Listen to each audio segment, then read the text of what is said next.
ஆனா ஒன்றை சொல்கிறேன், தம்பி உதயநிதி என்ன சொல்றாரு, காங்கிரஸ்னால தான் மரியாதைக்குரிய அமித்ஷா அவர்களும் மோடி அவர்களும் வெற்றி பெற்று கொண்டிருக்கிறாங்க. காங்கிரஸ் முதுகில் குத்தும், அதுல எந்த இதுவும் இல்லை. ஆனா காங்கிரசின் தோல்விதான் இல்லை. இதுல வந்து அதுல வந்து முற்றிலுமாக அவர்கள் மீது பழி சொல்லிவிட முடியாது என்றாலும் ஏற்கனவே இருக்கின்ற அதிகாரிகள் ஏற்கனவே 2000 கோடி டெண்டரை அவங்க வந்து நிறுத்தியிருக்காங்க.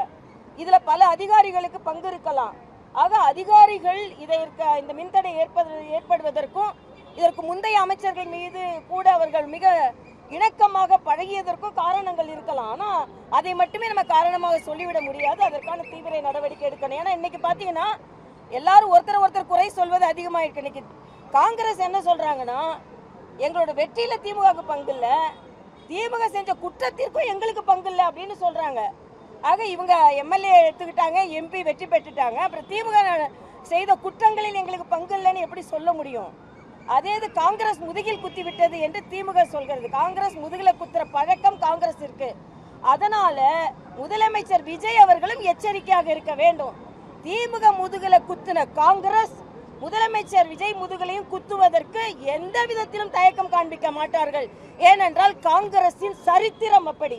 இன்னைக்கு ஏதோ 60 ஆண்டுகளுக்கு அப்புறம் தான் சுயமுயற்சியில அவங்க வந்து அமைச்சரவையில் சேர்ந்துட்ட மாதிரி கொண்டாடி கொண்டிருக்கிறார்கள். புறவாசல் வழியாக மற்றவர்களின் உழைப்பின் மேறி ஏறி நின்று கொண்டு ஏற்கனவே திமுக நேற்று சொல்லியிருக்காங்க, அவங்களுக்கு எந்த அமைப்பும் இல்லை, எங்களால் தான் வெற்றி பெற்றார்கள் என்று.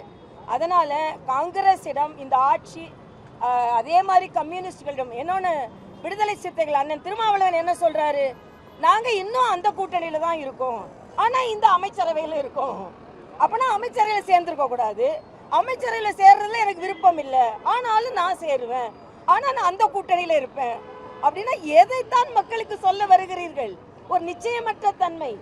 அதனால இந்த அரசாங்கம் ஒரு தெளிவான தன்மை மக்களுக்கு சொல்ல வேண்டும் என்பதும் எனது கருத்து.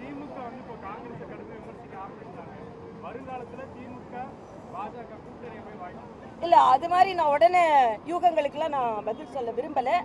ஆனா ஒன்றை சொல்கிறேன், தம்பி உதயநிதி என்ன சொல்றாரு, காங்கிரஸ்னால தான் மரியாதைக்குரிய அமித்ஷா அவர்களும் மோடி அவர்களும் வெற்றி பெற்று கொண்டிருக்கிறாங்க. காங்கிரஸ் முதுகில் குத்தும், அதுல எந்த இதுவும் இல்லை. ஆனா காங்கிரசின் தோல்விதான்.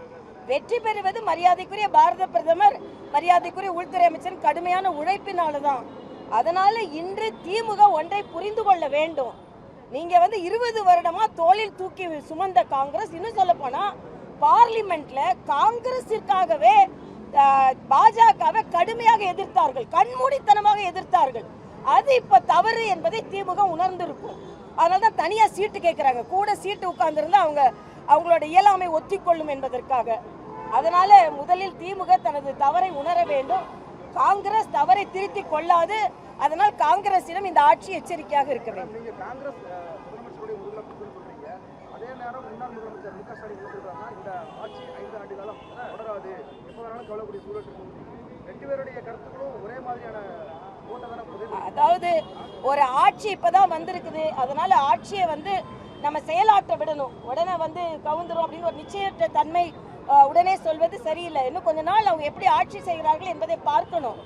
ஆனா மக்கள் வந்து இந்த ஆட்சியாளர்கள் எச்சரிக்கையாக இருக்க வேண்டும். 108 இடங்கள் கொடுத்திருக்கிறார்கள், அறுதி பெரும்பான்மை கொடுத்திருக்கிறார்கள். மக்களை நாம் மதிக்க வேண்டும்.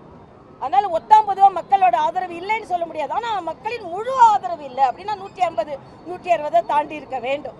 அதனால மிக எச்சரிக்கையாக உணர வேண்டிய காலம் இது என்பதை நான் தெரிவித்துள்ளேன்.